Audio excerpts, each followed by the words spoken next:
No matter if points are gained or points are lost, there will be much to discuss. For analysis regarding tonight's Winnipeg Jets game, here are Dave Manouk, Ezra Ginsburg, and your host, Drew Mandel. The Illegal Curve post-game show starts now. I'll be honest with you good folks who are tuning in to the Illegal Curve post-game show on this Thursday night.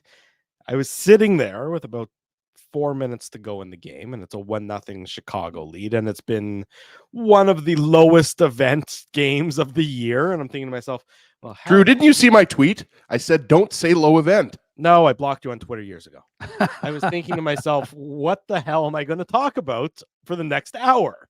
How are we going to fill an hour worth of airtime talking about this game? Fortunately, we have a lot to talk about now, thanks to the stirring Winnipeg Jets comeback. They continue the winning streak. It looked like it was in peril for the record-setting winning streak, Drew. Yes, the record-setting winning streak, exactly. The franchise record 8th win in a row for the Winnipeg Jets. And 14th straight game with a point, which sets a record for a Winnipeg-based NHL franchise, eclipsing the one they tied in 84-85. Those Jets were 10-0-3. These Jets were 11-0-2. And of course, now they're 12-0-2. So they've set the record for an NHL-based franchise for 14 games with at least a point. There you go. So, but I was sitting there for a while thinking, all right, am I going to have to, start looking for the interesting things that have happened in the world that we can bring up to discuss during the nonsense portion of the show, the nonsense portion of the show, folks. And I know a lot of you love the nonsense portion, and I do too. The nonsense portion was on the verge of being a much longer portion of tonight's show had it not been for that stirring late game comeback to give the sold out crowd of 15,225 people there something to cheer about when Thanks they for had getting been the exact quiet. number, by the way, Drew. Well, I like to be fully accurate here, Ezzy. They finally it gave used to be crowd, like 15,300. It was they amended 15,500 when they first came back, and then they've realigned seats seating. out. It was the Loge seating, I believe, Drew. I think the Loge seating exactly is what caused there to I think be, they also remember above the Ticketmaster lounge, they've added some seats or something like that. So there's been some adjustments. In any event, the number is 15,225.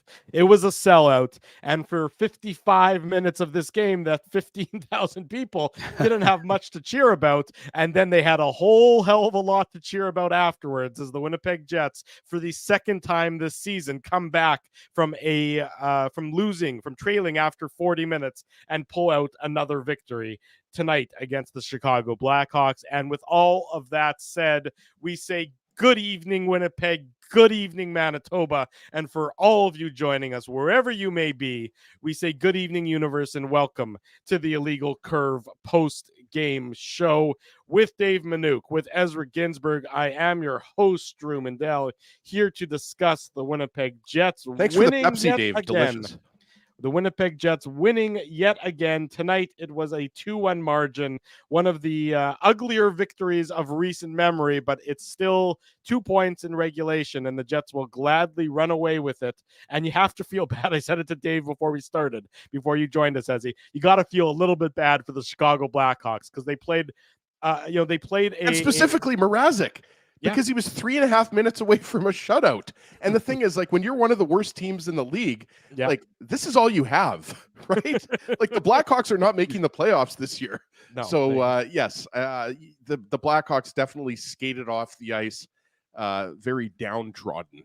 Yeah, they deserved better. I mean, look, they've been, despite being without Connor Bedard, they've been Drew, just say their whole team.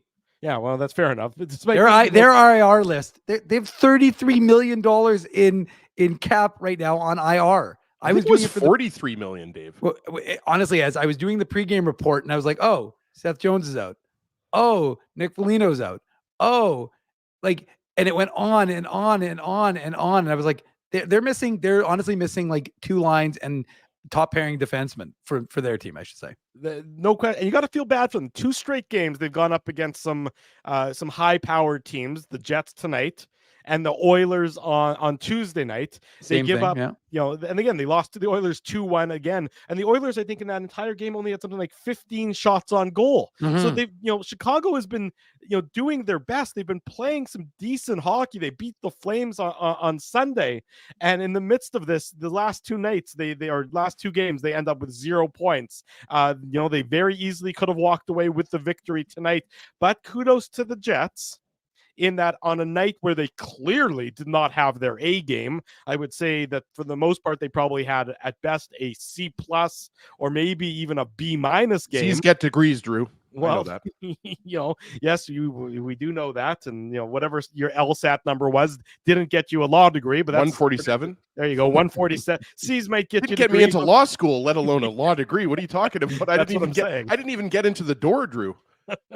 But you got to sort of feel bad for the Chicago Blackhawks tonight, was my point in all of that. Probably deserved better, didn't get better, but the Winnipeg Jets did, and will get the 2 points, and will head to the the end of the night again atop the NHL standings as this incredible streak that the hometown team is on.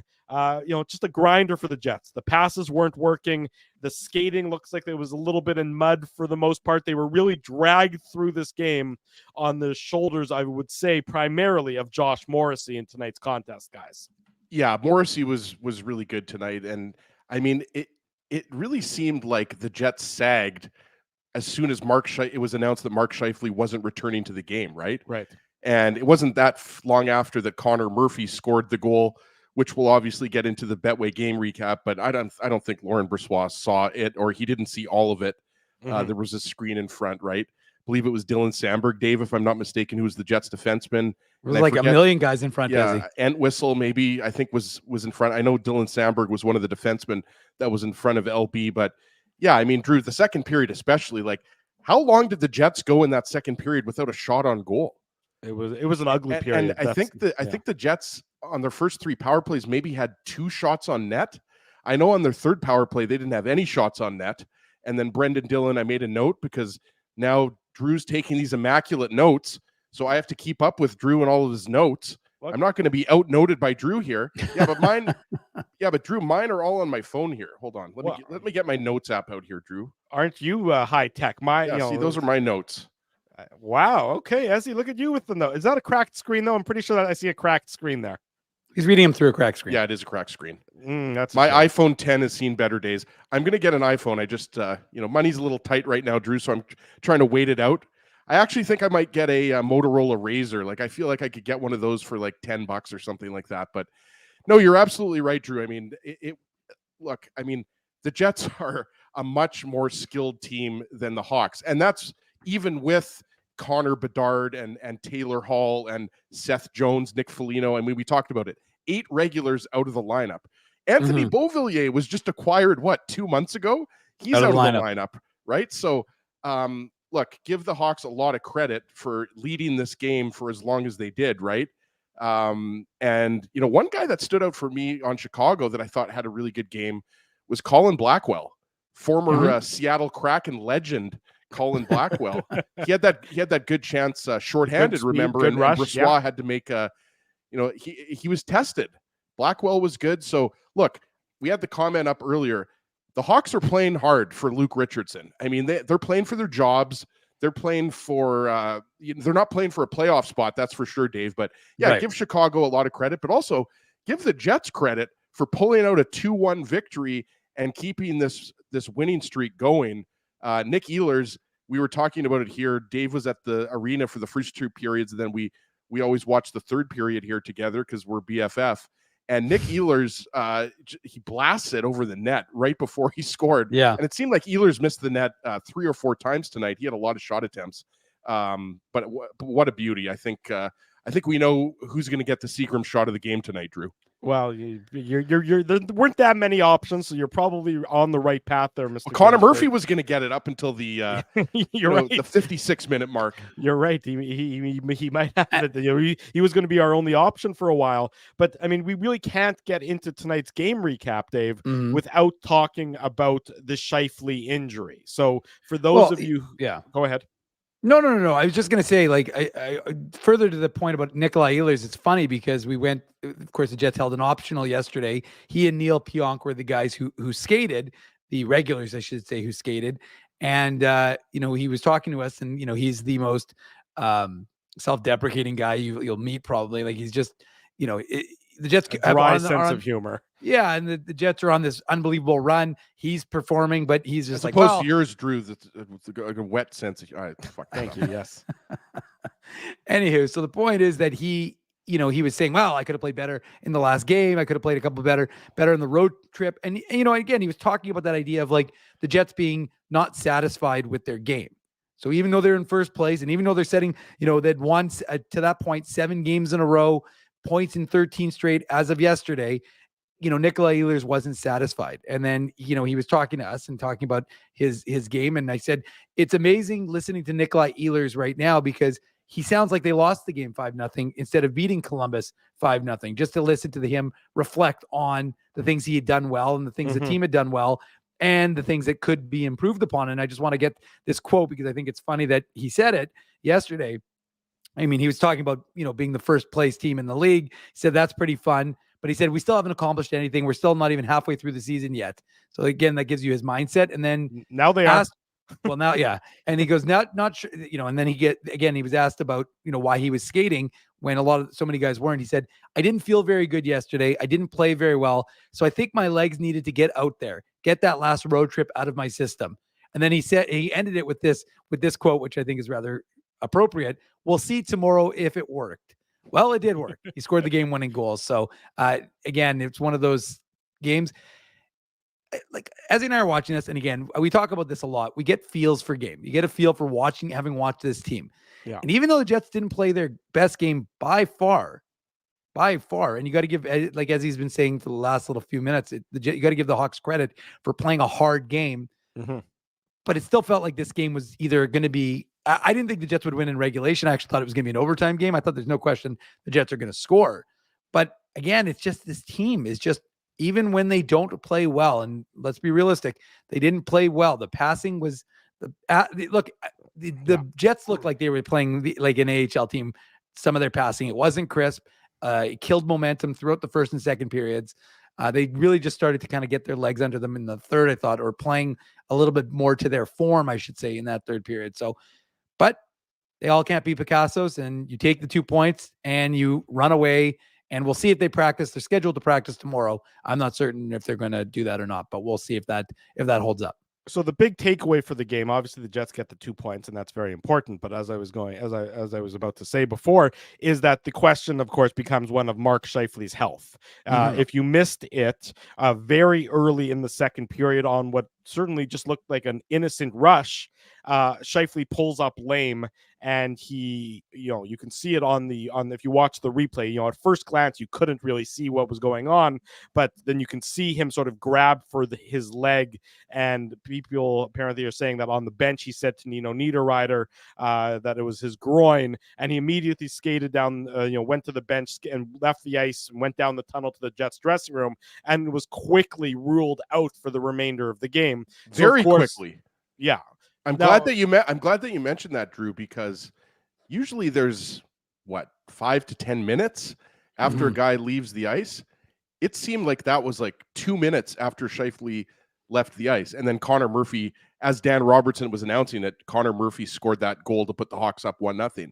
Right. So you're right, Drew. I mean, it's obviously lower body, but just the way he was kind of clutching it, it seems like it could be groin. So you're saying that a few fans heard Scheifele say that on the bench? I saw it on social media. I think it was either Scott or Murat or somebody said that it looked like Scheifele said to Niederreiter as he was leaving to go to the Jets dressing room. He said that it looked like he mouthed something about it being his groin. Okay. Now, I didn't know that Scotty was a lip reader.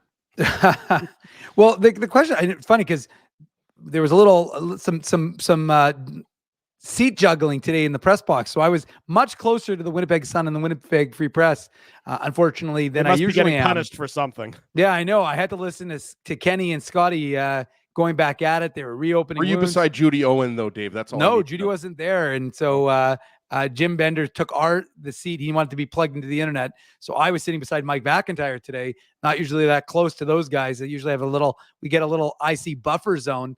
We Apparently didn't get it that. was Kenny Weeb who tweeted about the groin. So that's okay. That that's makes sense. That's what the chat is telling me, at least. Kenny's got good eyes. So he's a bit of a lip reader, but anywho, and the thing I was curious about, and they never showed a replay, so we didn't get a chance to see it, but on that play, of course, this happened in the second period when the Jets started with the man advantage, and Mark Scheifele lost the puck along the wall, which set up a 2-on-1 for Chicago. Now, I haven't had a chance to watch the replay, but I was curious if he turned, and remember, they're coming out, they're a little cold.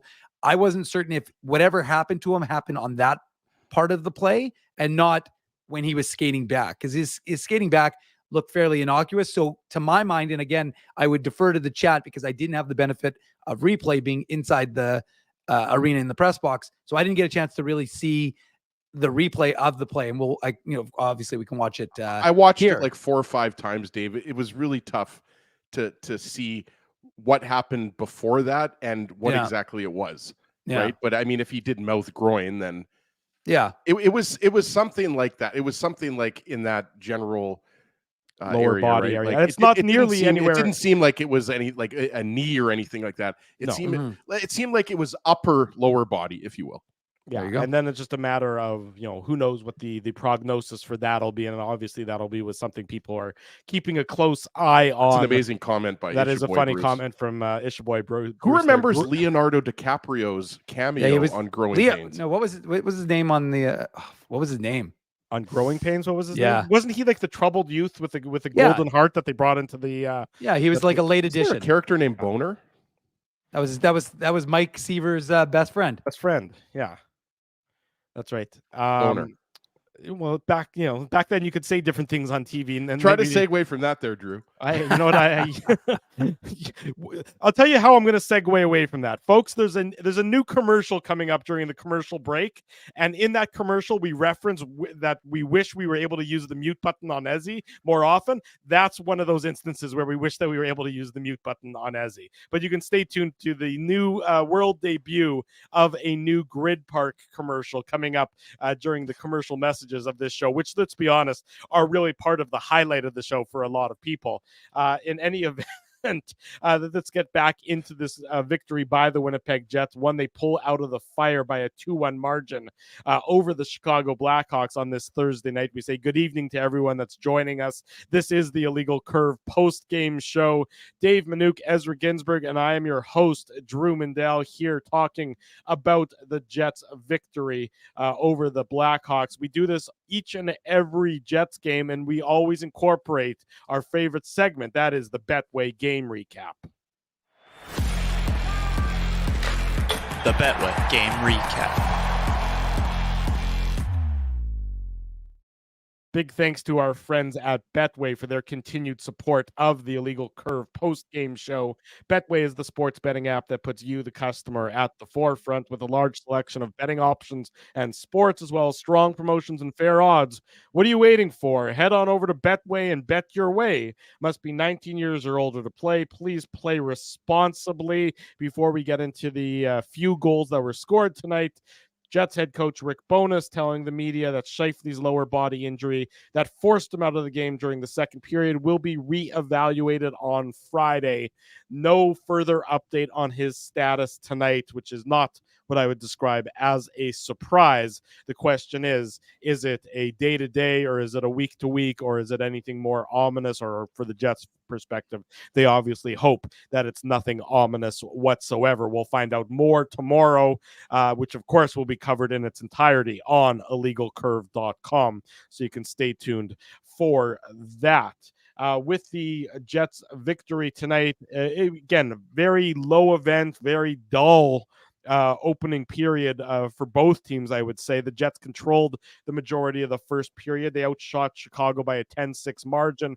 The best chance came off. At one point, Drew, it was 7-1. Yeah, well, the Jets came out looking like you wanted them to look, but it wasn't crisp necessarily, but they had some good zone time, and that's what you want to see. You want, Chicago, that's where they have weaknesses all over their lineup, but their defense is certainly an area that the Jets can take advantage of. Jared Tenorti is on the top pair for the Hawks right now. 4 or 5 years ago, he couldn't crack the Habs top 6. Yeah, and it's not like the Habs. And I'm not picking on Jared Tenorti. I'm just saying, like, it's not like.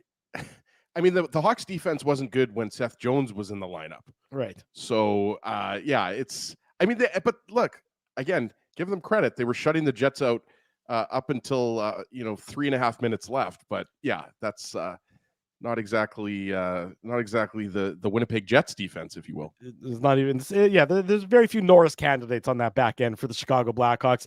No. The best chance in that first period, Dave, came off of Gabe Vilardi's stick. He had a breakaway after it was a alley-oop. Yeah, the alley-oop from Nikolai Ehlers that he's been very adept at using, and Vilardi breaks in. But Mrazek, who's been very good against the Winnipeg Jets, this is the second straight game. I guess the goalpost was really good in that game right before Christmas or right after Christmas, whenever that was. But tonight, Mrazek was pretty solid, and he makes this big save on Vilardi in the first period, and that really was the bulk of the scoring chances in that first period. It was like I said, a not uneventful first period. Somehow the Jets were credited with 7 high danger chances, but I'm not in really the first period. That's what Natural Stat Trick is telling me. 7 high danger chances. Natural Stat Trick died from watching that first period, so maybe they don't realize what actually happened. Maybe they're a little charitable with what they're calling a high danger play. But you were in the building. It was just a very sort of dull first period. No, look, the Jets, it was the Chicago Blackhawks played their game plan to a T, right? Like they basically tried to play a hard game, and they did get their chances. Like the Jets, I thought the Jets passing was poor. I thought like there were a number of instances where I'm watching the game and I'm not solely focused on Mason Appleton, but there were a couple of plays where it just destroyed the momentum that the team tried to build. And it wasn't just Mason Appleton. Nikolai Ehlers made an errant pass. A lot of, I would say, too cute by half passes. I thought Mark Scheifele did one when I think it was either on the power play or on the delayed call where he tried to no look behind the net and it goes right between the two defensemen and out of the zone. There was another play like where the Jets were just trying to be cute. And Nemestikov, I don't know if yes, Nemestikov had the puck in the slot. And he could have just shot the puck on net. He was in a good position to shoot the puck on net. And he dished it to Perfetti, who was to the left of Mrazek. Perfetti missed the net. No, that kind of summed up the first period. But Drew's right, Dave. I mean, the Gabe Vilardi breakaway on the nice flip pass by Ehlers, that was by far the best chance. I'm with Drew. I don't know how there were 7 high danger scoring chances. Like maybe 3 or 4, but I don't remember 7. And again, like I said, like that's what the Jets did, right? Like Ezzy, that's a perfect play to highlight. The Nemestikov, he makes a nice move to create that space for himself. He's going right at Mrazek, and then for whatever reason, thinks the better play is to dish it to Perfetti, who's at a tough angle. I mean, if it works, great, and the crowd goes bananas. But again, it just seemed like that was indicative of what the Jets were trying to do, which was to be too cute, too highlighty, and not direct enough. And again, when it was more of the same in the second, right, Dave? Like for sure, we talked about it. I mean, as I'm trying not to go too quickly, we have to get through the first two and a half periods of this game without talking about anything. Yeah, well, at least we have 3 goals to talk about. It was looking like we'd only have 1 goal to talk about, and I wasn't sure, how much time we could. I mean, back in the radio days, we could stretch out a segment like nobody's business, but I don't think we were going to be able to spend more than 3 or 4 minutes on Connor Murphy's goal. Yeah, but in the third period, they definitely had a lot of scoring chances. There were, Josh Morrissey had a good scoring chance. Morgan Barron had a 2-on-1 with Dominic Toninato. Mrazek had to make a good save. Then there was the Nemestikov chance. I made a note here. It was Nemestikov assisted by Perfetti. Mrazek had to make a good save. So, yeah, it was late in the game. But again, this Jets team, that's all you need, right? At the end of the day, Chicago never got the insurance goal. So it was a 1-goal game for a long stretch. And they took the foot off the gas a little bit there in the third. Well, Chicago clearly was just, they were just hoping to rag the puck and let the clock. I mean, they were having four guys lined up, from between the blue line and the red line. They weren't taking any chances. But when you play that prevent defense, all prevent defense does is prevent you from winning the game, is what the old expression goes. But the Jets had to grind through it, and you're right. The passing was off tonight. I'll give Chicago credit. They did a very good job getting into the passing lanes. The Jets maybe made it a little bit easier on them in that a lot of the net front traffic, or a lot of the shots the Jets did generate through the first 20, 40 minutes of the game, even the first 50 minutes of the game, Mrazek could see. Any bodies that were close to Mrazek were off to the side of him. They weren't in front of him. They were looking for tips. But, if Mrazek's going to see the puck, largely he's going to make the save. Obviously that. Well, especially when there's no shots like there were in the second period, right? Right. The second period was not a good one for the Winnipeg Jets. The second period, the shots on goal were 10-6. So it was a reversal of the first period. They had one shot for the first 10 minutes, 15 minutes, whatever it was dumb. It sort of reminded me of, I'm not saying that the Scheifele injury is going to be as significant as Connor's injury, but it sort of reminded me of that game in Anaheim where Connor goes down, remember, and the Jets really just sort of get into a funk for a big portion of that game until they were able to pull it out in the end. And that's sort of that second period after Scheifele left the ice. The Jets seemed a little discombobulated. They had 2 power play opportunities in that second period, and they didn't do anything at all with those power play chances. They were just, really having trouble getting any zone time, and you're because you're on the fly, you're trying to sort of figure out how your game is going to look now on the fly. You're shuffling guys around, you're moving guys into different spots from where they were expecting to be for the majority of the game. So you can sort of understand why when a player goes out of the lineup, and especially a player of Scheifele's ilk and how important he's been to this Winnipeg Jets team, how it can sort of cause a ripple effect of negativity throughout the lineup. And that's sort of what I thought you saw in that second period for the Winnipeg Jets. And it certainly culminates at the 4:19 mark with Connor Murphy getting his second of the season assist to Lucas Reichel and Cole Gutman. I'm pretty sure I went to summer camp with Cole Gutman back in the day, but whatever it was a point shot by Murphy, a wrist shot that beat Laurent Brossoit through a lot of traffic. I would agree that Brossoit probably didn't see that one, as he.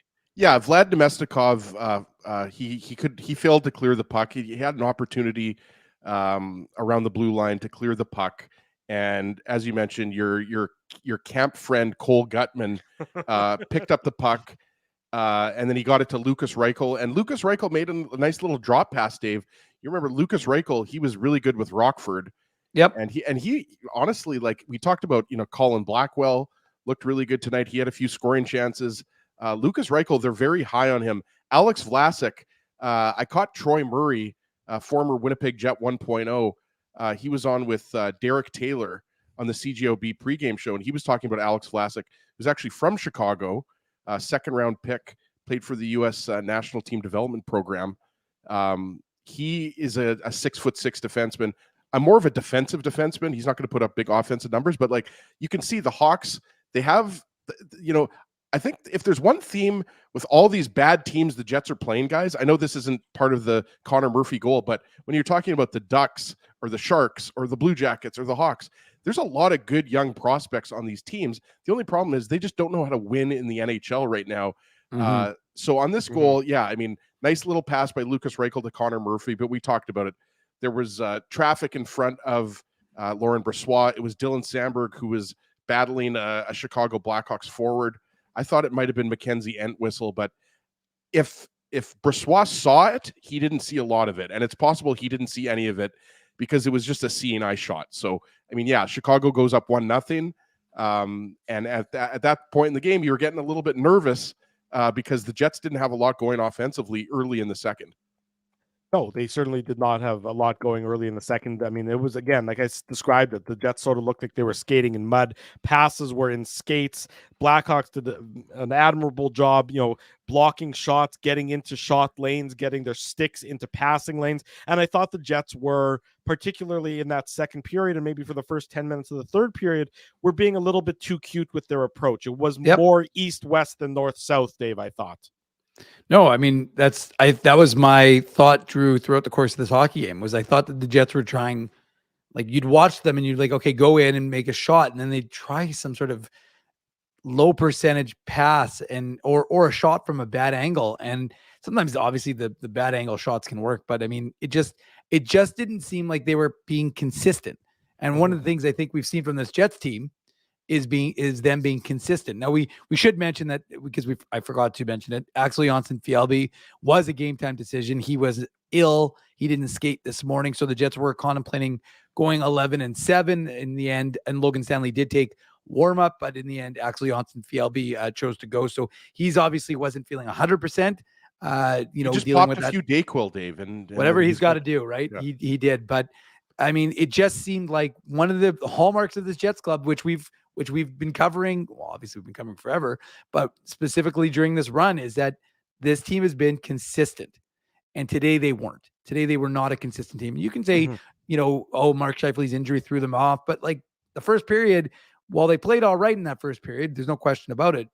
They didn't maintain that level of consistency. And especially again, against a weaker opponent, right? And I think we had the comment up there from Kenny's water bottle, and then I'll throw it back to you, Dave. I'm not going to put up the comment because it was probably about 10 minutes ago, but I agree with what Kenny's water bottle said about, you kind of saw, the condensed schedule. The Jets have been playing a lot of games lately, Dave. Yeah, I think you saw that for the first time tonight, right? Like, we thought we might see it against Columbus, but like Drew said, like, the legs weren't quite there. And like, let's be honest here, the Jets are playing a lot of hockey games lately, right? Like, they're going to have a break coming up at the end of January. Well, they got a lot. They play, like, I think Mike said, I was talking to Mike McIntyre in the press box, and he said, I think they play like 4 games in the next like 20 days. Like I think all the, and wait till we get to March. If you look, I'm pretty sure March the TSN schedule crew is like going on holidays because they've, I think they're all Sportsnet games for the next little stretch here. So look, it's just a function of the Jets are not going to be able to, I mean, again, as consistent as they've been, and we've talked about them being able to maintain that, sometimes it just isn't going, sometimes it's just not happening. And tonight was one of those nights. And again, I credit the Chicago Blackhawks because they played a simple game, and we talked about it. Like, we joked about, oh, you're playing Rockford, but again, this Rockford team, in theory, beat Calgary, as Drew said, held the Oilers to 15 shots and lost 2-1, a few days ago. And now, a comeback loss to the Jets. So again, these guys they have pride. They want to, as he said, they want to play for jobs and they want to make an impression. So these guys aren't going to go out and they're not going to give you, these guys are given 100%, whether they have the talent to stick with the Jets. Obviously they don't ultimately, but the fact of the matter is these guys all have a high degree of pride and they want to make an impression and try and secure jobs for the future. So it was a combination of, I thought Chicago played hard, and I just didn't think the Jets had enough going on, especially, ultimately in that third period, they started to turn it around, but it was interesting, right? Morgan Barron takes that late penalty in the second period to end things.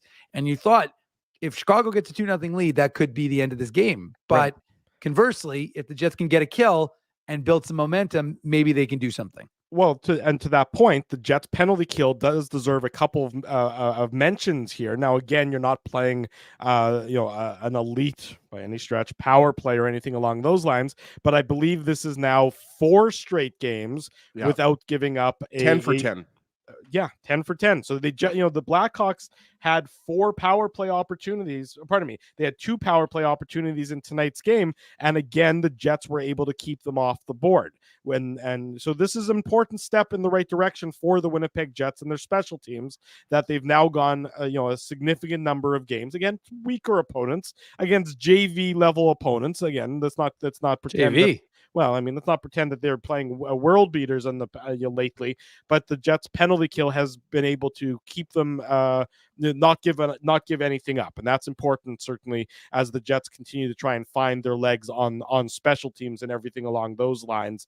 To your point before about the big long break, after Tuesday's game, so from January 16th, so let's say January 17th until February the 5th, there is no games on TSN at all. The 4 games after Tuesday's game before the All-Star break are all Sportsnet games, so you can get ready. So Sean Reynolds is going to be very busy, is what you're saying.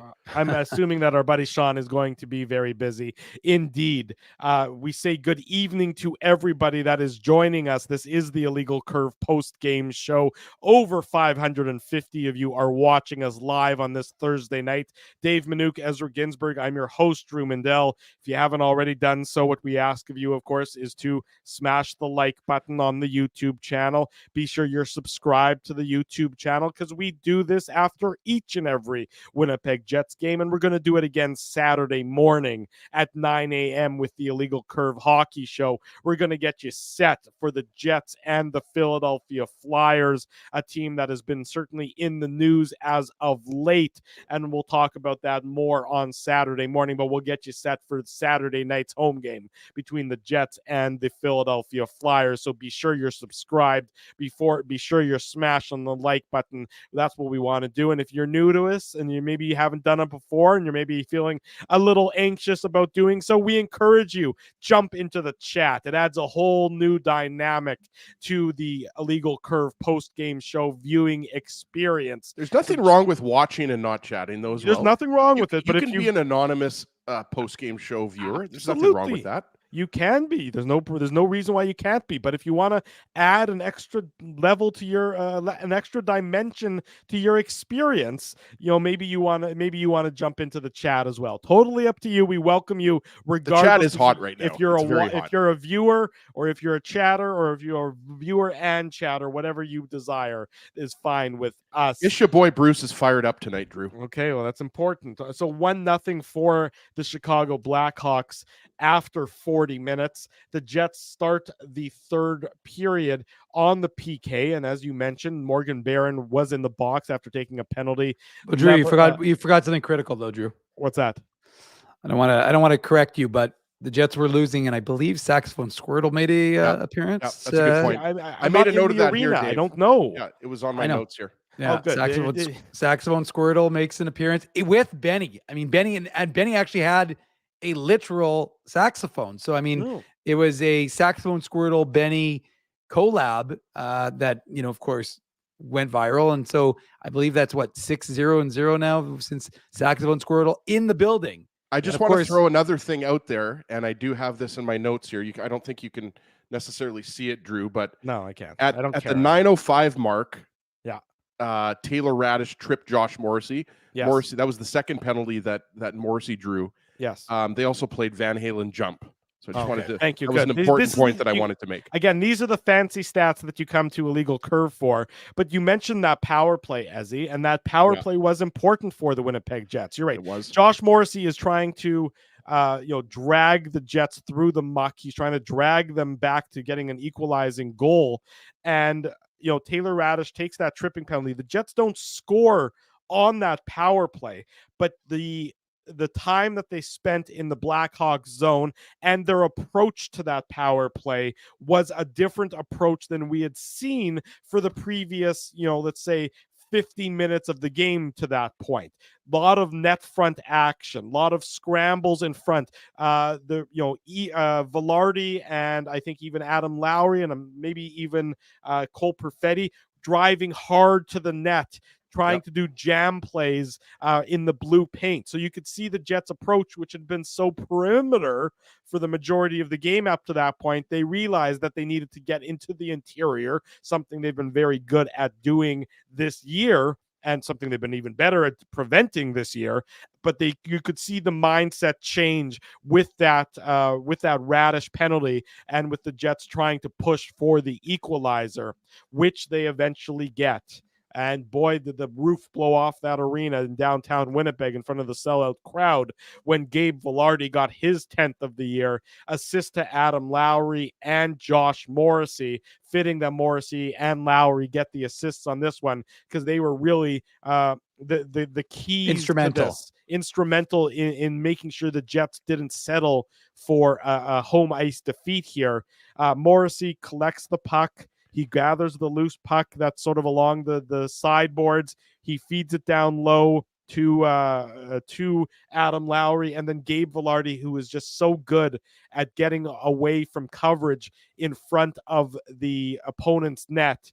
He is so good at getting his stick available and loose, and he does it in this instance, and Lowry puts the perfect pass on Vilardi's stick, and Vilardi is able to deposit it behind Mrazek, and the Jets have tied the game with 4 minutes and 29 seconds to go, Dave.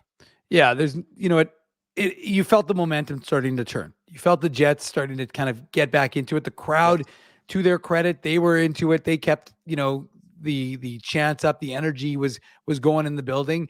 And, as he mentioned him, Josh Morrissey, I mean, he was instrumental. You kind of feel like 44 was trying to will the Jets back into this game. And he makes, that play to go get the puck. And you're absolutely right. Like Adam Lowry uses his size and his strength along the wall to protect it, to create that opportunity. And then Gabriel Vilardi finding that time and space. I mean, that's soft ice that he just peels away from the Hawks defenders, gives himself that opportunity and ties the game. And I mean, the crowd goes wild. I mean, as when I were watching it here, of course, but it's just one of those things that you kind of felt it was building. And then sure enough, like I said, with 3:30 to go in the game, it's a huge goal because you felt like Chicago was trying to hold the dam up with their hands, and they, not the damn line, Ezzy, because we'd call it the mad line here on this show, but they were trying to hold the damn mad line as well. Yes, that mad damn line. But anyways, the damn line. But anyways, so the damn you mad. Damn mad line. What about damn you mad? I think that's Drew. We leave the line making to Ezzy. We leave the line pushing to me, and then we go from there. And I find anything better to do with myself. Yeah. And Drew, you just go do lines. But anyways, the point is that for the record, I do not. I wanted you do own a Cocaine Bear shirt, though, Drew. So say that again, Ezzy. You do own a Cocaine Bear shirt, so that's true, why you left yourself. Hence the reason I assumed that you were into that kind of thing. But anyway, we're drug-free show. Not into that kind of thing. Anyways, so look, it's a huge goal. It gets everybody excited in the building, and it felt like that was about to happen. Again, like I said, not the game you were used to seeing from this Jets club, but that idea that they could get back into these games even when they don't necessarily deserve to continues. And sure enough, they tie the game, and the building is going. And the conclusion, which I won't ruin, of course, Drew, because not everybody watched the game. And they're desperately trying to find out what happens based on our show. Naturally. But the fact is that is something, again, we're not used to seeing with this Jets club, except it happens against this Jets club, right? The late goal to tie it, or in a tie game, giving up a late goal that ends up being a game winner. Not this year, of course, but now that's something the Jets are doing to teams, not having done to them. Yeah, and Dave, this is a good comment from Matt Hyman. He's saying that we shouldn't expect the Jets to play perfect every night. There's going to be some bad periods, but then hopefully they can find a way to win, right? And that's what great teams do. That's what the elite teams, that's what the Boston Bruins, the Vegas Golden Knights, and now this year the Winnipeg Jets. They play pretty mediocre for the first 50 minutes or so. And I mentioned this earlier, 4.5 minutes late. 4.5 minutes left. See, that's why when I have a cracked screen, guys, it's hard for me to read what I typed here in my little notes app. But Nemesnikov had the chance with 4.5 minutes left. Mrazek had to make the shoulder save. That was when Perfetti fed it to Nemesnikov. Yeah. And when there was, pardon me, what was the other one? The 2-on-1 Toninato to Barron. Oh, there you go. Yeah. See, again, crack screen. 8 minutes left. Morgan Barron, 2-on-1 with Toninato. Mrazek shoulder save. So there were two really good scoring chances there. Before Gabe Vilardi scored the tying goal, right? So the Jets were pushing, and Drew mentioned this earlier tonight on the postgame show. The Jets finally started driving to the net, and they started having more of a shoot first mentality. We talked about it. The first half of that second period, the Jets had 1 or 2 shots on net. They just weren't doing anything. They were making one too many passes. So yeah, I mean, that's what great teams do. They find ways to win when they play, as Drew mentioned, they're, sometimes you play your C or C plus game. Yeah. And by the way, Drew, sorry, as a quick aside, it was funny in the second period where it appeared that Mason Appleton had gone offside on a Jets rush, and we thought, well, of course he's gonna break his goal streak of like, what is it? Has he 25 games, 23 games, and 24 now? Yeah, 24 games now. But at the time, 23 games. And then, of course, it'll be called back, kind of like that empty netter that he missed by a fraction of a second. But didn't score, so it didn't matter. Yeah, it did not end up mattering. That's right. Did not end up happening, but I agree. I remember the play. I thought it was offside as well. And then they let the play continue and it didn't end up biting the Jets in the behind. The Jets end up getting the game-winning goal with 1 minute and 5 seconds to go. It's Nikolai Ehlers, his 15th of the game. It's a game-winning goal. It's also the Seagram shot of the game. The Seagram shot of the game. Big thanks to our friends at Seagram's for their continued support of the Illegal Curve post-game show. Whatever your drink of choice may be, we strongly encourage you to enjoy one of Seagram's great products. Perhaps Seagram's 83, Manitoba's #1 whiskey. How about Seagram's VO, masterfully blended, distinctly Canadian? Or, of course, my personal favorite, Fireball. It tastes like heaven, but it burns like hell, and it must feel. Where's like your little hell. bottle, Drew? I just lifted it up. I just showed. Oh, you. I didn't see it. Here. Sorry. Yeah. Okay. Thank you. I didn't see it. I'm not sure. Were your eyes closed there for a minute? What's going on? No, I was. Had a couple of browsers going here. Okay. But it must feel like hell for the Chicago Blackhawks to give this one up with 1:05 to go. Nikolai Ehlers with a head of speed after taking the pass from Adam Lowry in the neutral zone. And, Ehlers with speed is a very dangerous proposition for an opposing defenseman, and they play off of him and they let him gain the zone with that speed, only picking up speed, and he wires the shot past Peter Mrazek. I thought Mrazek probably should have had it. I don't think this was Ehlers' best shot he's ever delivered. I thought it was pretty savable, but when you're Peter Mrazek, sometimes bad goals get let in, as we've seen throughout his career. Nonetheless, not taking anything away from Ehlers. The celebration, the smile was a mile wide, and the barn was on fire. Not literally, as the Winnipeg Jets took the 2-1 lead with 1:05 to go. The poor Chicago Blackhawks were so close to pulling off the monumental upset, but instead they end up getting defeated by the Jets 2-1. But just look, Ehlers is in a zone right now, and he wasn't good tonight either. I don't think he was, one of the better Jets forwards or anything like that. I thought it was Lowry and Morrissey were the best Jets forwards, but he still comes through in the end, because even when he's not great, or even when his passes aren't tape to tape, his speed is still such a weapon, and you got to see it on display on this goal, Ezzy. Yeah, and look, I mean, it's a nice shot, low glove side by Nick Ehlers, but. And again, I know, some people might get a little bit sick of us praising Adam Lowry. You mentioned Lowry and Morrissey you thought were the two best Jets. The play that Lowry makes in the neutral zone, though, is a very significant play, because it's Jacob Magna, who I think the Hawks just recently acquired, if I'm not mistaken. We talked about Seattle, Colin Blackwell, right? Yeah, well, Blackwell was from Seattle. Maybe Magna was from San Jose? Yeah, it might have been. I think so, yeah. It's Magna who's at center ice, and Adam Lowry makes a really nice play by, again, using that body positioning, similar to what he did on the first goal scored by Gabe Vilardi. He shields the puck. I was right. It was Seattle. I was right. Ooh. Similar to on the first goal, Dave, Yeah. Adam Lowry shields the puck, and it's Philip Kurashev, who's not a big player, and it's like Adam Lowry's bracing himself for more of physical contact, and Kurashev doesn't really do anything, and he kind of just bounces off Lowry. So Lowry just keeps going, gets the puck over to Gabe Vilardi, and that was the tying goal. On this play, same kind of thing. Like, he just uses his 6'5" frame, and he gets the puck to Nikolai Ehlers in the neutral zone. I don't mean to fixate on that, but I just thought it was a sneaky, really good play by Lowry in the neutral zone. And then Drew's right. I mean, it's all Nick Ehlers' speed after that. And you're right, Drew. That's one of the biggest weapons that the Jets have. And they've, you could really say that in a game like this, you missed Kyle Connor's speed, maybe more so than, some of the other previous games against Columbus or, Anaheim, San Jose, whatever, because there wasn't a lot of speed in this game, right? Like we talked about, it was low event. There weren't a lot of odd man rushes, right?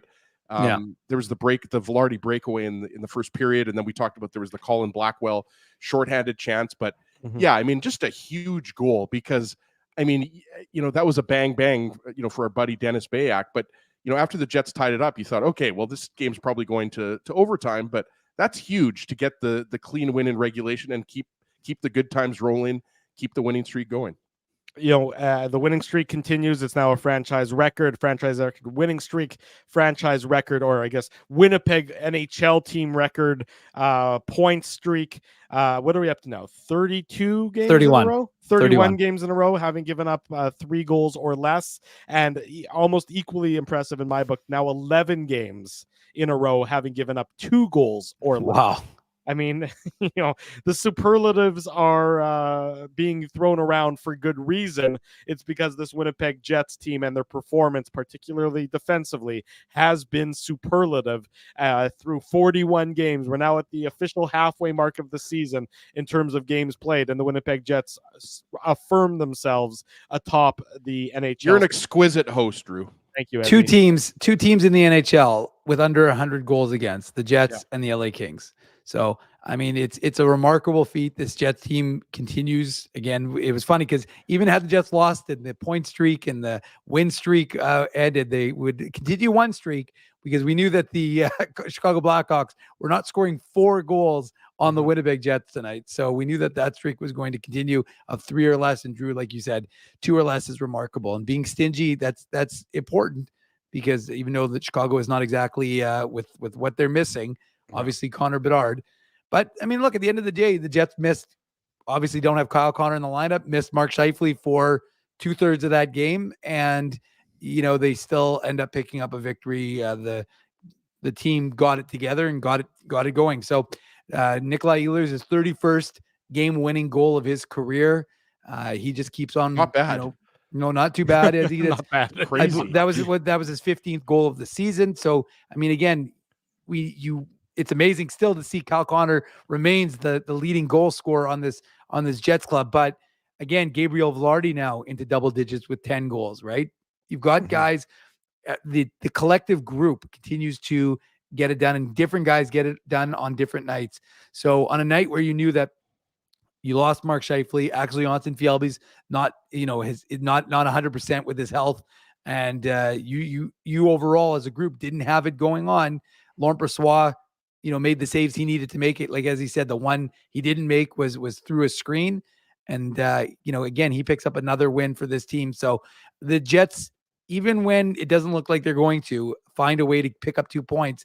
Yeah. And the remarkable thing is, like, the points they've banked. The fact that this team is having, like I said, it's a historic run for this Jets club right now. Vancouver was in first place overall for like an hour. But the Jets rioted as a result. The whole city burnt down again. I don't know how they rioted that quickly, but they just managed to do it. It's not. But the Jets have never too soon. The Jets have 58 points. I mean, this is a run that probably ends with them in the 110, 115 range right now. And again, like I said, it's significant what we're seeing because even on the nights you don't think that they're going to pick up 2 points, they put 2 points and they move on. We'll see again, obviously, what's happening with Mark Scheifele. We'll see if there's going to be an update tomorrow. Will there be a recall? The Moose are in Laval. They got Ville Heinola back. We'll talk about that, I'm sure, on the other side of the break. Yeah. But another 2 points. The Jets just keep getting it done. Yeah, Jets 60 points now on the season, Dave. Not 58. 60. You shortchanged them by 2. Don't you do that, otherwise the chat will jump down. And it's easy to project the points for the season, right? 120. Hang on. Yeah. Can you do the math? You did the math right. Good job there. I wasn't sure if you were going to be able to pull that one off or not. And I thought when Jay Fresh Hockey Dave came out with his projections, I thought 109 was a big number. Yeah. I mean, now if the Jets don't hit like 115, it's a disappointing second half of the year. Yeah, exactly. So I mean the Jets might hit like 100 points by the end of February the way things are going. Well, the Minnesota Wild now, with the Jets get to 60, are a mere 22 points behind the Winnipeg Jets. Say that again?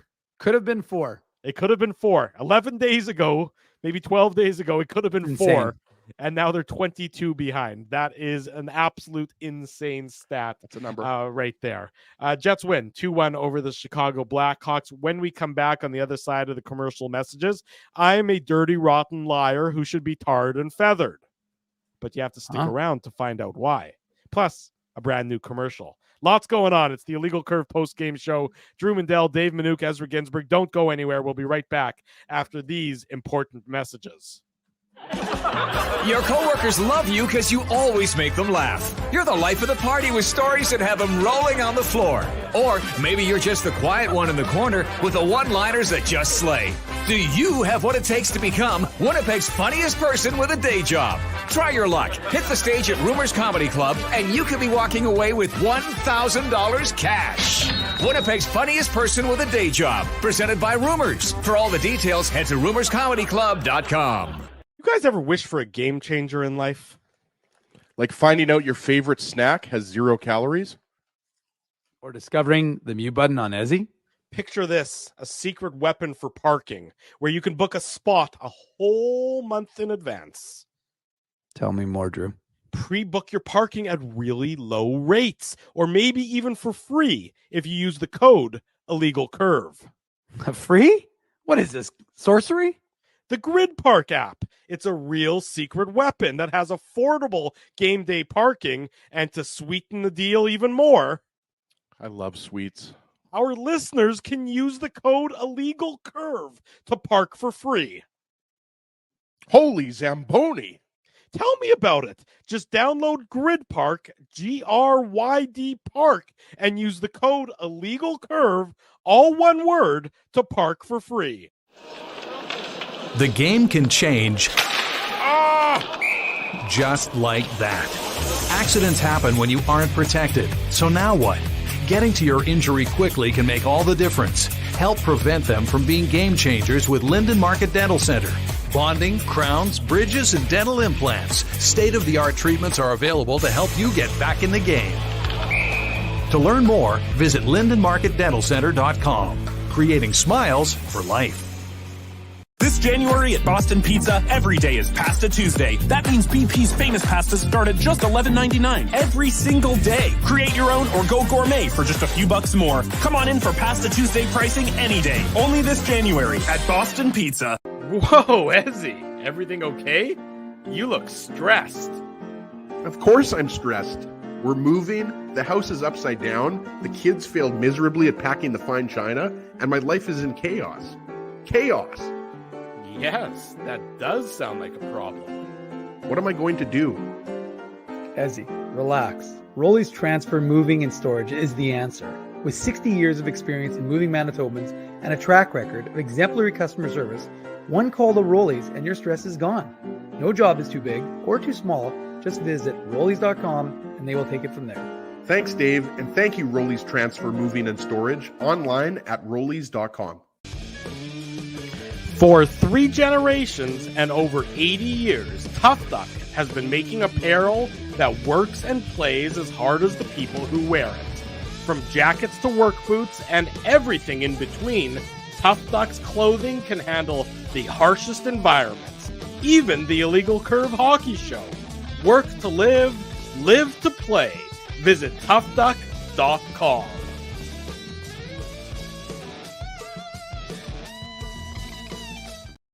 Yes, it's true. Our friends at Grid Park are back as official sponsors here of the Illegal Curve post-game show. Thrilled to welcome them back. Thrilled to have the opportunity to record yet another fine commercial. You folks are too kind in the chat talking about our acting skills and how we are actually up. The word is that we're up for a People's Choice Award next year as a result of our acting skills on these fine commercials. So, please vote for us in the People's Choice Award. Wasn't it a Razzie? Categories. No, Razzie is only when we make our movie. I think the Razzies are exclusively for movies. I'm not sure about, but look, the companies are beating down our door to sponsor us, and it's clearly because of our commercials. So if you want our mugs representing your company, and let's be honest, how could you possibly not, give us a call or send us an email. Drew at illegalcurve.com, Dave at illegalcurve.com, get Ezra at illegalcurve.com. Get in touch with us, and we want to represent your fine business that you've spent so many years building up to a success, only to see it come tumbling down as a result of your involvement. I think Bailey sums it up great here with that comment, Dave. I don't know. Well, I'll tell you this: you probably needed Grid Park today for your parking around Canada Life, because the snow was significant. So it would be nice to know that you could order your parking well in advance. There you go. The big thanks to our friends at Grid Park for coming back on board with us. As I mentioned, I am a dirty, rotten liar. Yeah, what's going on with that? Well, the reason I'm a dirty, rotten liar, friends, is that I said our next live on location show is going to be Thursday, February 29th at Boston Pizza on Taylor Avenue. Now, we are going to be there on Thursday, February 29th. There's no question about that. That, of course, going to be the Illegal Curve Leap Day party. It comes once every 4 years, so you know it's going to be a real big party, a real rager, as the kids say. But before that, Wednesday, January 24th, the Jets are going to be in Toronto to face the Toronto Maple Leafs. We will be at Boston Pizza on Taylor Avenue for that epic clash between the good of Winnipeg and the evil of Toronto, at least those in Toronto who cheer for the Leafs, those poor, poor suckers. So join us Wednesday, January 24th. It's going to be a 6 p.m. puck drop. The Jets and the Toronto Maple Leafs, the first game of the home and home, will be there at Boston Pizza on Taylor Avenue. We'll be watching the game. We'll be interacting. We'll be chatting. We'll be enjoying each other's company. Drew's going to be stuffing his face with chicken wings. I'm not a chicken wing guy. You should know that about me by now, Ezzy. Boned chicken and Drew Mindell do not mix. It's like oil but and water. You love your Southern fried chicken, but you love your meat. You're a good omnivore. I do not go with bone. I do not. Bones, Rick Bonus. Why is it? Okay, what's wrong with all meats on a bone? I know what it is at one point in time. I prefer to not eat boned chicken. I don't like a T-bone steak. What about boneless chicken wings? I'm always a little sketched out about boneless chicken wings. If I'm going to have something like that, you think there's like secretly going to be a bone in there? No, I'll just have like a chicken breast, or I'll have something like that. I'm not a chicken thigh guy, Drew. Chicken thighs are delicious. Yeah, chicken thighs. You can't go wrong with that. That's very good as well. Like Pipics? Pipics? No, I'm not eating the Pipic or the. Holy Dinah, guys, come on, let's go. In any event, January the 24th, no bone chicken for me. Dude, I thought you were going to try and segue from bones to talking about some of the things Rick Bonus said. I was like, please just do that. That's what I was trying to do there, Dave. You think I'm just trying to have fun with like our food talk? Yes, I do. But anyways, we will be at Boston Pizza Wednesday, January 24th. Be sure to join us there. You mentioned Rick Bonus, and he had some complimentary words regarding the Winnipeg Jets crowd that was in attendance tonight. Here's what he had to say, courtesy of our buddy Murad Atesh. Quote, give our fans a lot of credit tonight, too, because they were go Jets, go there in the third period. We had a good power play in the third that gave us some momentum. The crowd was right into it. We scored that first goal, and that place exploded. Jets head coach Rick Bonus lavishing the praise upon the crowd that was in attendance, a sold-out crowd tonight that didn't have a lot to cheer about except for the last few minutes of the game, and they certainly the Jets gave them their money's worth at the end of tonight's contest, scoring those two late goals to tie and then win in regulation. Bones chicken wings, Drew. Thank you, Ezzy. More from Rick Bonus on Chicago's game tonight. And again, as we said at the start of the post-game show, we all sort of felt bad for Chicago because they probably deserved better, and they played a pretty good game. Chicago played a great game. Don't look at their roster and don't look at their standings and say it's a bad team. It's a good team. They play hard. They made it very hard for us tonight, and they did get us frustrated. The truth is the Jets have now beaten the Blackhawks 2 out of the 3 times they played, lost 1 in overtime, but none of those games were cakewalks that you might think when you're playing a team that low in the standings. So Chicago opened my eyes tonight. I'll be honest with you. like you mentioned, the game. I was in Mexico for that game on the 27th. I think you did that one with Joe Pascucci, right, Drew? Yeah, I did. I didn't watch a lot of that game, but I was following it and watching the highlights, and they were hitting a lot of iron, and it sounds like the Jets deserve to have some more goals on Peter Mrazek. But this was a game. This was not Mrazek stealing the game. Chicago, we talked about it. They killed off. They killed off the penalties. Four penalties. I was going to say 3 there for a second, but the Hawks killed off all 4 penalties and did a really good job. They prevented the Jets from getting a lot of shots on net, and they were 3.5 minutes away from stealing this game tonight, right? So, Rick Bowness is obviously being very generous in what he's saying. I mean, this is a bad team, and especially with all the players they have out, it's a particularly bad team. But when you put in that kind of effort, the games are going to be close. Like Drew said, didn't they beat the Flames the other night? Yeah, they did on Sunday. Yeah, and then they almost beat Edmonton, right? So, I mean, look, they're playing hard for Luke Richardson, and I think they impressed a lot of people. And this team is, like Dave, we haven't really started covering the 2024 draft too much, but Frank Nazar is a prospect that the Hawks are really high on. He's at the University of Michigan with Jets prospect Rutger McGroarty. Lots of speed. Jets fans want him. Nazar's a really good player. Yeah. We talked about Kevin Kurchinski, Lucas Reichel, obviously Connor Bedard, one of the best players in the world at 18 years old. The Hawks are going to be pretty decent in a few years. And you can see the respect that they have for their head coach in Luke Richardson, that they are still playing hard when they very easily could roll over a lot of these games with the amount of talent that is out of their lineup. They play hard each and every night. They probably deserved a better result tonight, but kudos to the Jets for fighting through it. And kudos again, also to the Blackhawks for showing up when they so easily could not, given where they are in the standings and given all the litany of excuses that is just sitting right there for them. I think, doesn't that mean Rick Bowness is the coach of the Central Division? But I again, because of his situation with his wife, I'm not certain that he'll go. You're talking about the All-Star game is what you're talking about. I would think that the win solidifies his being the coach, I believe, potentially of the Central. I don't even know. To be honest with you, I'm gonna be honest. I have no idea how there's a Central coach and a Atlantic coach and a Metro coach. And is it still 3 on? Aren't they doing something different this year? There's a draft. I think they went back to the draft this year for the All-Star game. They're doing the draft, but I mean, are there only 2 teams or are there 4 teams? That's what I'm getting at. I have no idea. Anyways, I'm thinking that Rick Bowness, in theory, would be the coach. Let's call him the coach of the Western Conference. Again, don't care. But I would think that he's probably not going to do it based on, we don't know how his wife Judy's doing, but he did say that, like that sort of thing, I would imagine it's a little superfluous for him. So it's a nice honor. And again, it's a testament to how the team is doing, but whether he goes or not is another question. Yeah, well, and obviously time will tell on that front. And just for the record, there will not be an Illegal Curve post-game show after the All-Star game. No, there will not. I can assure you that there will not be anything of that. We will be on our All-Star break as well when that debacle takes place. I think it's in Toronto this year, if I'm not mistaken. February. Doesn't matter.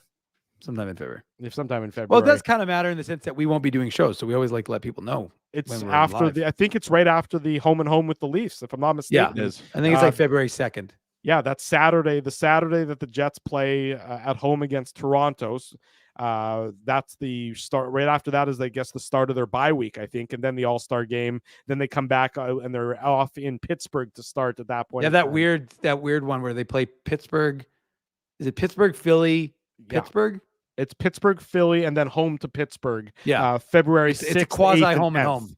Yeah, it's a quasi. Well, with a game in between. Yeah, that's what I mean. Like they've got the Flyers in between, but it's kind of a home and home. They stay. Bravo Bree is reminding us that February 2nd is Groundhog Day. February 2nd, also for the record, would have been my Baba Tootsie's 102nd birthday. Okay, well, nice. Sorry, it's not, but it would have been. Yeah, I know. Sorry that she's not around to celebrate it. Baba Tootsie got till 97, so I'm not. She did good. She did. And well. You have 2 living grandparents that are 97, right? So. I do. Yeah. Last word. This is Darren Bombing, our friend, Bonfire Sports Talk. Yep. And NHL.com. NHL.com. He was in the Blackhawks dressing room again tonight, just like he was there after the game. What game was that? On Tuesday against Columbus. Here's Connor Murphy talking about the Jets. They're consistent. They don't cheat the game.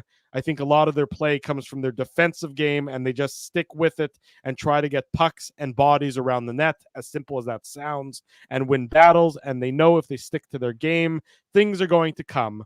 We ended up breaking exactly how they wanted. So there's Connor Murphy again, another opponent full of praise for the Winnipeg Jets and the style that they have been playing through the first 41 games this year, now atop the NHL standings halfway through the season. Some off-ice roster maneuvering earlier today in that Ville Heinola is now finally healthy after suffering that untimely ankle injury that cost him from starting the year with the Winnipeg Jets. He is now back healthy, playing games, and was sent to the Manitoba Moose, Dave. Yeah, there's no surprise there. I mean, again, despite the fact that the team, for whatever reason, was being a bit bizarre, we knew when Rasmus Kupari was assigned. And of course, there's a distinction to be made. One is on a conditioning stint. That's Rasmus Kupari. So he has been sent down. The max for him is 2 weeks. So he can be there till, I think, the 23rd, approximately. He played yesterday in that 4-0 loss to Belleville. But Ville Heinola has been assigned to the Moose, so he can be there however long they decide to keep him there. Not a surprise, though, because he hasn't played since, I think it was September 29th in that game against the Senators. It was a preseason game. Then, of course, he needed ankle surgery, and he's looked good. He's been skating a lot with Rasmus Kupari. So no surprise, Kevin Shoveldayoff, we haven't even mentioned his media availability today. That, of course, is on our YouTube channel. And we'll talk more about that on Saturday's Illegal Curve Hockey Show. But he, like you said, he made the announcement today that Ville Heinola would be cleared medically. And, of course, shortly thereafter, he was assigned to the Moose. They could use him. They'll need him. They're in Laval. We don't know if they're going to lose a forward now because... Put on your antlers. It's time for the Minute Moose Minute on the Illegal Curve Hockey Show. I didn't do that for the record. Oh, I'm not even kidding. I thought the show prematurely ended. I was like, oh, someone just that was obviously me. Yeah, no, clearly, but I mean, I appreciate it. You know me, Ezzy, I'll never stop and never deny. Well, you didn't run the bumper. I mean, if you're going to go into Minute Moose Minute, you got to play the bumper, Dave. Sure. I mean, I was trying to keep it to, technically somewhat Jets related, but I'll deviate a little bit and go to the Moose, but it'll just be quick. Again, the Moose are mired right now in a bad losing streak. 5 straight games they've lost. So yesterday in Belleville, it was a tight one. It was 1-0, and then they gave up 2 quick goals to be down 3-0 and then an empty netter. So they lost 4-0 to the Senators, who are really hot right now. They've won 6 in a row. So the Moose need to get back on track. They're going to be up against Laval, the Laval Rocket, the farm team of the Montreal Canadiens. So the Moose will try and get things going. I don't know what's going to happen. I don't think they're going to call up Lambert is my guess. I've been right so far this season in terms of the recalls and crushing Brent's dreams right now, Dave. Sorry, Brent. I just think it's early for Brad Lambert to be recalled. Remember, they're developing him as a center. It's his first year being developed at the pro level as a center. He did that, of course, last year with Seattle in the juniors, but it's obviously a different animal to play center up in the NHL with the pressure that there's going to be existing. So do I think that they recall him? I don't know. Parker Ford, he's been playing much better of late. He's on a bit of a hot streak. So, the guy he was a preseason darling for many, Parker Ford could end up being a recall option, of course, for the Jets. We'll see again what they and you've got Rasmus Kupari coming back pretty soon. And he's back. I mean, he played last night. He played his first game last night for the Moose in Belleville. No, but I mean as an option for the Jets is what for I meant, sure. Dave. Yeah, for sure. No, you're right, Ezzy. And again, he's a center, so I mean, you could, in theory, do some movement up. I mean, we don't know what the status of David Gustafson. Doesn't sound like he's that close. It'll be very curious. Gustafson on IR to create a roster space if they need to. No, for sure. But the other option also is. Well, I think isn't Gustafson already on IR? Didn't they? I'm pretty sure they did when they put Gustafson on IR. Remember when VL was recalled? So I think they actually did put Gustafson. I'm pretty sure they did put him on IR. But ultimately, like I said, it'll be interesting to see what they do. I tend to think, and again, is that the organization isn't in a rush to look. Parker Ford's older because he played college, right? Chibrikov and Lambert, those are the guys I think they're going to let marinate. Yeah. And like a Zhilkin, those guys, They're not interested in moving them up quick. So especially when you've got the Moose have to win some hockey games here. Like for sure, they're on a bit of a slump right now. I mean, not a big slump. Yeah. I mean, they're I think 5 in a row they've lost now, Dave? They're last in their division, I believe, right? Like, but they're only 2 points out. The season is not over by any stretch of the imagination, but the point I'm trying to make is Brad Lambert and Nikita Chibrikov, those are your top 2 scorers right now. Right. And so, to me, and like I said, I could see them calling up Jeff Malott. I mean, he's played well. He's probably earned himself a recall if you don't want to put that sort of pressure on Lambert right now. And like I said, we'll see what happens. But my guess is that's more of a late season thing. But ultimately, look, I remember when Mark Scheifele went down years ago and Jack Roslovic was the best player on the Manitoba Moose. And Jack Roslovic ended up getting the recall for Mark Scheifele. Remember when he went down? That was around Christmas time. I want to say in 2000, was that 17, 18, something like that. So anyways, we'll see what happens tomorrow. I mean, look, it might not be that serious. We don't want to get ahead of ourselves as to the status of Mark Scheifele. So we'll wait to hear if the Jets, I don't know if the practice is still on for tomorrow. If it is, I'll be there and we'll have the updates from Rick Bowness available, of course, on our YouTube channel. And even if they don't and practice, a little site still called be there just because. Yeah, he just hangs out there. Yeah, I'll still be there. Yeah, I'll talk to my friends in security, Paulo and Don and Perry, of course. So we'll shoot the shit a little bit, and then they'll say, Dave, you're not supposed to be here. The building's actually closed. Exactly. Let's wrap up tonight's post-game show with the Tough Duck hardest hitting comment. The Tough Duck hardest hitting comment.